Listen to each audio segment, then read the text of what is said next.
Hi, I'm Genevieve Harrison, and in this masterclass, we are going to look at how decades of food, body, and health messaging, especially towards women, have shaped not just how we see ourselves, but how our bodies actually function. From restriction and optimization culture to the modern Healthspan lens, this conversation is about understanding where the messages come from. For more than 50 years, women have been told what to eat, how to move, but rarely how to listen to their bodies. Most of us didn't fail diets, wellness plans, or fitness programs. Our bodies responded exactly as they were designed to respond to restriction, stress, and chronic underfueling. Food and body messaging doesn't just shape how women look. It shapes metabolic health, hormone function across life stages, bone density and muscle preservation, injury risk, recovery, and confidence, long-term health span, or how strong, energized, and resilient we feel over decades. I know this both professionally and personally. As a runner, coach, and woman who was once praised for being smaller, praised for being faster, before learning what the cost was to my health. Today is about understanding where these messages came from, how they influence both biology and belief, and how we can begin to replace them with a framework rooted in nourishment, strength, and sustainability, and not just control. This is not about blame. It's about reclaiming trust in the body and redefining health for the long run. In the 1970s and 80s, women's health and food messaging were reshaped by a growing push for bodily autonomy and access to information. Movements like Our Bodies, Ourselves challenged a male-dominated medical system and gave women language around their bodies for the first time. But alongside that progress, a quieter shift was happening. Nutrition and fitness messages increasingly told women what to eat and how to move, and most importantly, how to be smaller. Diet culture, restriction, and moralized food choices were framed as health. The body became something to manage rather than to listen to. I absorbed these messages early. By high school, I had learned explicitly and implicitly that smaller meant faster, lighter meant better, and discipline was the price of success. For a time it worked. I ran faster. I received praise. But underneath, my body was already adapting to the chronic underfueling and stress. This era matters because it laid the foundation for decades of disconnection. Women didn't fail these systems, but our bodies responded exactly as physiology predicts under restriction, metabolic adaptation, hormonal disruption, bone loss, and fatigue. These messages didn't just shape appearance goals, they shaped health span, the energy, strength, resilience, and confidence across a lifetime. I'm going to show you an ad from the 1970s describing that the woman in the ad is smart enough to drink a one calorie soda.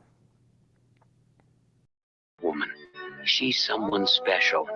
Not just because she's smart to drink a 1-calorie cola, but because she found one with taste. 1-calorie diet right. 1-calorie sugar-free diet right. She finds the special things in life that makes them all her own. The diet right woman. She's got 1-calorie diet right. She's got taste. In the 1990s, women's health and food messaging shifted from overt restriction to a more marketable form of control, one that blended diet culture with the language of wellness, empowerment, and choice. Low-fat ideology took hold. Foods were labeled good or bad. Calories became the moral currency. Health was framed as something to track, manage, and optimize rather than to experience. Fitness culture followed suit, and leanness, aesthetics, and with no pain, there's no gain. Discipline equaled virtue. This is the environment I trained in as a competitive runner. Smaller made me faster until it didn't. I developed red S in high school. I lost my period, a signal of low energy availability, and was placed on hormonal birth control where I stayed for the next 9 years to manage the symptom rather than to address the underlying cause. I was also diagnosed with spinal osteopenia and suffered 4 stress fractures in my sacrum. What looked like success from the outside was physiologically a body under threat. The message was that I was choosing this.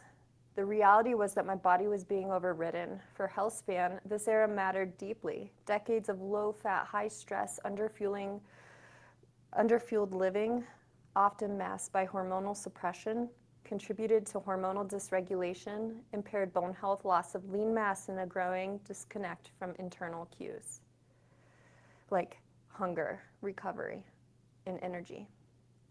Health became something to achieve visually, measured by size, control, and discipline. This is one of the most remembered gender, food, drink, food ads of the decade. So this is the 1990s. It's 11:30. It's 11:30. Diet Coke break. Diet Coke break. Diet Coke break.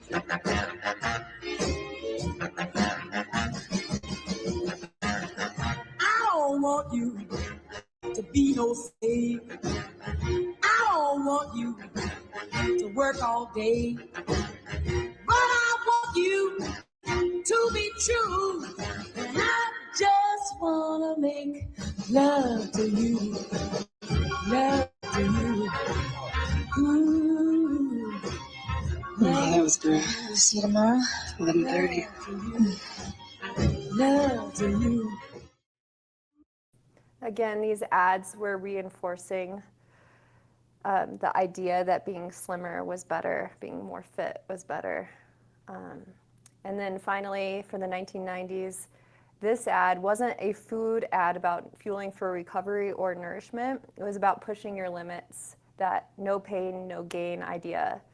That's the same cultural background many of us grew up in. Being the only girl out there.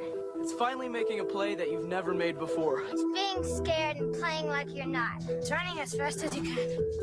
It's getting dirty. It's having guts. It's never wanting to stop. Never wanting to stop. It's having fun. It's getting better. It's playing with your friends. It's teamwork. It's winning the big one.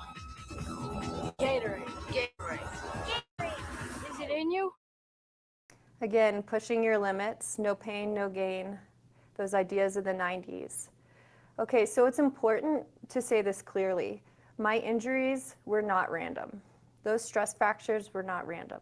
Red S doesn't happen because someone lacks willpower or knowledge. It happens when energy availability is too low for too long, especially in driven, high-performing women. Bone loss, stress fractures, missed cycles, fatigue, and burnout are not failures. They are physiological signals. At the time, I didn't know how to listen. Like many women, I learned to override the hunger, the pain, the exhaustion in the name of progress. The body became something to push through rather than to partner with. By the 2000s, health messaging reinforced this disconnection. Control was no longer called dieting.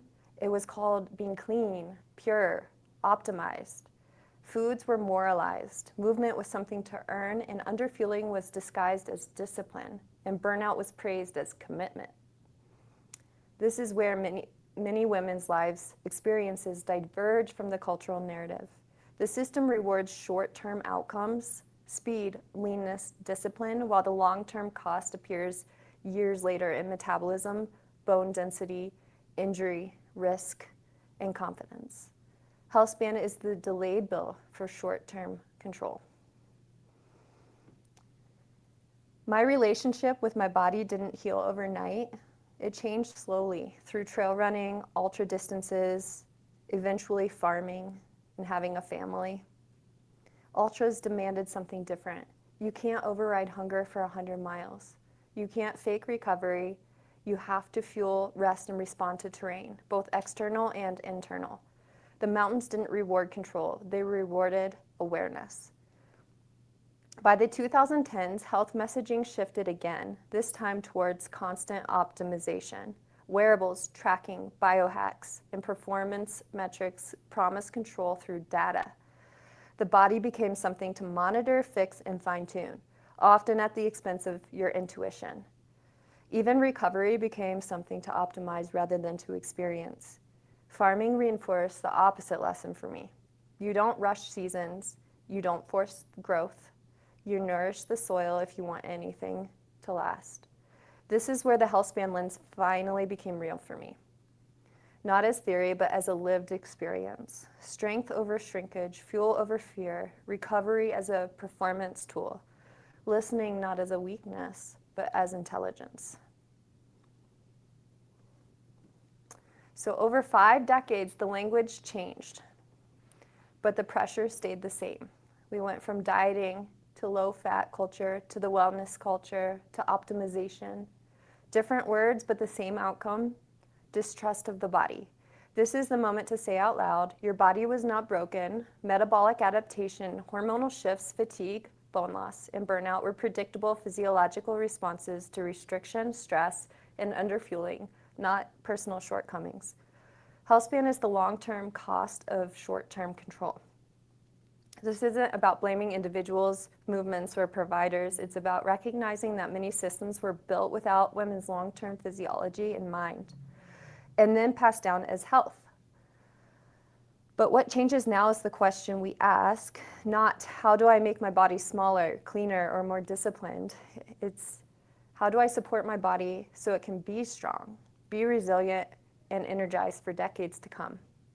The Healthspan lens prioritizes this with nourishment over restriction, strength over shrinkage, recovery over constant output, internal cues over external rules, and sustainability over perfection. So I want to leave you with one final commercial. It follows a young woman in sport, starting with the pure joy of movement, and then showing how body criticism and cultural pressure slowly interfere with that joy over time. It reminds us that the real harm of narrow body ideals isn't just how women look, but how long they stay connected to their movement, confidence, and to themselves. So Healthspan begins when we stop asking people to shrink and start supporting them to stay strong, fueled, and in the game for life.